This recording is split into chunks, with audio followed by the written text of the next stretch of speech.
Joining us now with more on the political turmoil in Israel following the announcement of indictments against Prime Minister Netanyahu, we have political consultant to the Likud party, Dor Harlap. Dor, thank you so much for being with us. Thank you for having me. What's happening within the Likud party right now? This is a very hard days for us as Likud people, as Likud members, because the Likud is a movement that for many years have supporting their leaders, whether it's Begin, Shamir, Sharon, and Netanyahu. This is a very, very hard timing for us because we don't know what's the future will give us. I think that if Avichai Mendelblit will say in the few next days, as you have spoken before, that Netanyahu is not able to be a prime minister because of he's under indictment, which is something which is not in the law, it will make a big chaos because people will be really upset about that because this is just taking something which wasn't in the law into reality with any ground for that.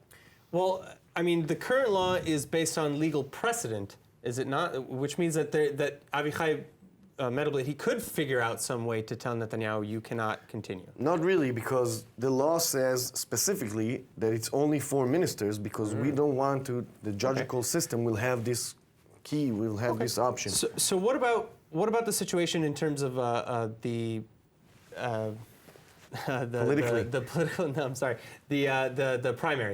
primaries for the Likud? Is that necessarily a bad thing? Because I know Netanyahu is looking to maybe eliminate the primaries going into a possible third election. I'll say what's my opinion about that. I think the Likud, which is the only democratic party today in Israel, because as you can see, Yair Lapid last week, or at the beginning of this week, have just decided that he will continue as chairman of Yesh Atid until 2025. This is something very special. We have almost 150,000 people who are members of the party that want to vote and affect what's happening in our country. It's a movement with an ideology, with a tradition of many years, and I think primary is important. We have to have it, okay? And I think that for Netanyahu specifically, it is also important because when he will face the court, okay, it will be much stronger if he have already 60, 70,000 people who already voted for him, even though they already know about the indictment.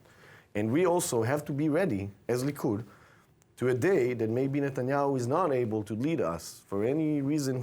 So you're saying it's a win-win, really, to have the primaries, because if Netanyahu wins in the Likud primaries in December, then that shows that in spite of the indictment announcements, shows people the support judicial him, system. And if not, you're saying it's better for the health of the Likud.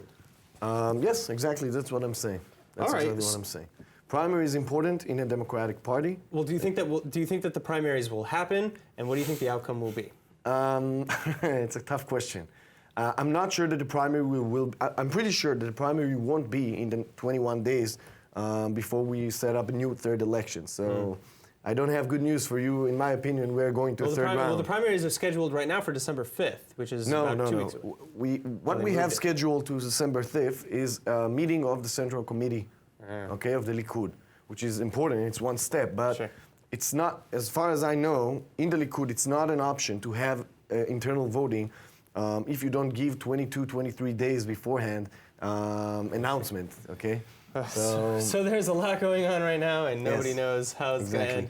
And makes for exciting times. Dol, thank you so much. Thank you very much.